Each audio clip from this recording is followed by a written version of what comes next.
Hi to all of you on this first day of October, and welcome to another Heart to Heart Talk with me. I'm John Kuert, the interim pastor at First Assembly in Newcastle, Pennsylvania. Thanks for joining me today, and I hope that you're having a good day, and I hope that the Lord will bless you throughout this month of harvest time. October is a beautiful, beautiful month, especially here in Pennsylvania, as the trees are starting to turn already. And I hope and pray that the blessing of the Lord is on you and in your life. I'm thankful for the many, many wonderful experiences He has given to me, and I'm sure He has given to you as well. And many times we have just experienced such tremendous blessing. Of course, none of us have ever experienced anything like Peter, James, and John did on the Mount of Transfiguration. Wow, that must have been an experience. Jesus was transformed along with Elijah and Moses. And Peter was so enthralled with it, he said, let's just build some tabernacles and let's stay here. But Jesus knew that there was work to do. There was ministry to be done down in the valley. And he knew that they couldn't stay there. There was still a lot of work to be done and fulfillment of scriptures. So while Jesus and his three closest disciples were on the mountain having an awesome experience, meanwhile, down in the valley, life was going on with all of its problems and its hurts and heartaches.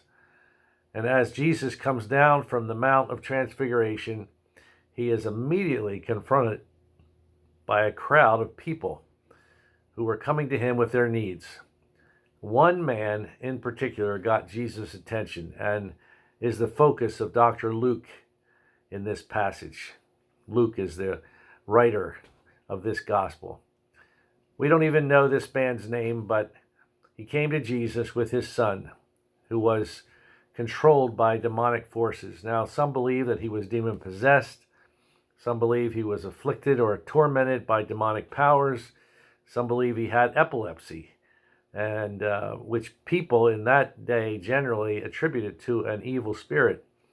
But let's not get caught up in all the theological theories and the spiritual psychobabble and miss the point, as many have.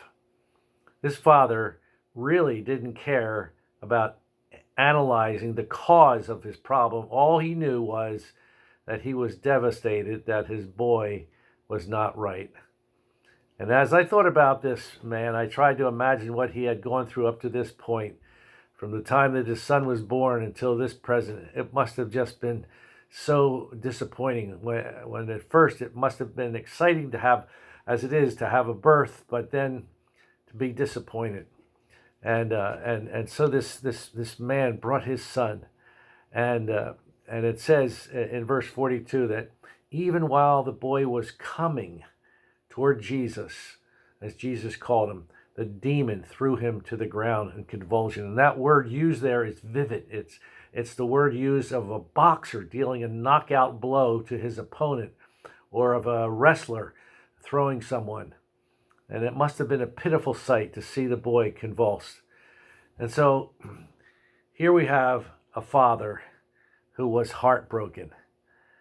And he was in need of a healing for his son. And here was a situation that seemed hopeless. But in the end, Jesus came and gave them supernatural help. Jesus rebuked the evil spirit, healed the boy, and it says he gave him back to his father.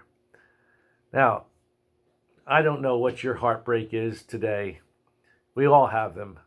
But I want you to know three things today. First of all, Jesus cares what's going on in the valley of your life.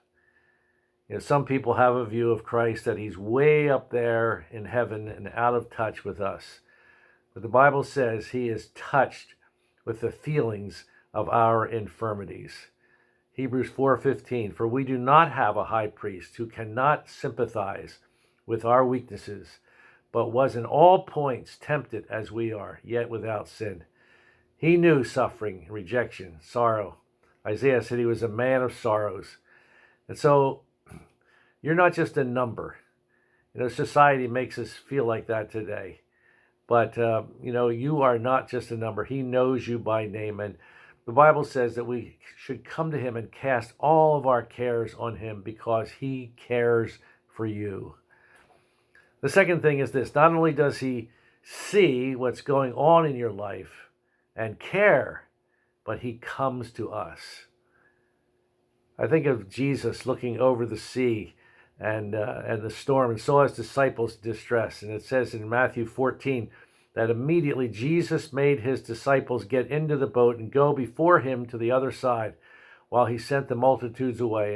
And when he had sent the multitudes away, he went up on the mountain by himself to pray.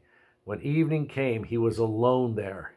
But the boat was now in the middle of the sea, tossed by the waves, for the wind was contrary, it says. And now in the fourth watch of the night, Jesus went to them. You know what? That's how Jesus is with us. He sees us in the storms of our lives. And when he comes, he always arouses faith and hope. He sometimes brings deliverance and healing. He sometimes gives us grace that is sufficient for our needs or our problems. But he always restores peace and joy.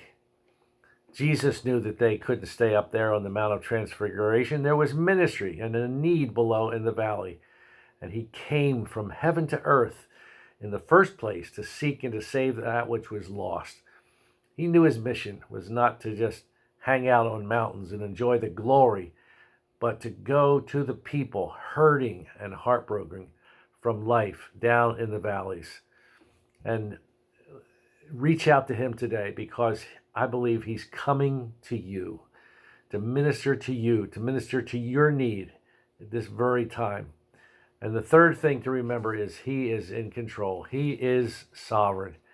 Colossians 1:16 and 17 says, "For by him all things were created, things in heaven and on earth, visible and invisible, whether thrones or powers or rulers or authorities, all things were created by him and for him. And he is before all things, and in him all things hold together." You know what? Only he can turn our tragedies into triumph and our heartaches into healing and wholeness. And so I want you to trust him today for a miracle in your life. Believe God that his word is true. And this is not just some story that was made up. This was a real account, an incident that happened in the lives of those people back then in the first century. But Jesus is the same yesterday, today, and forever.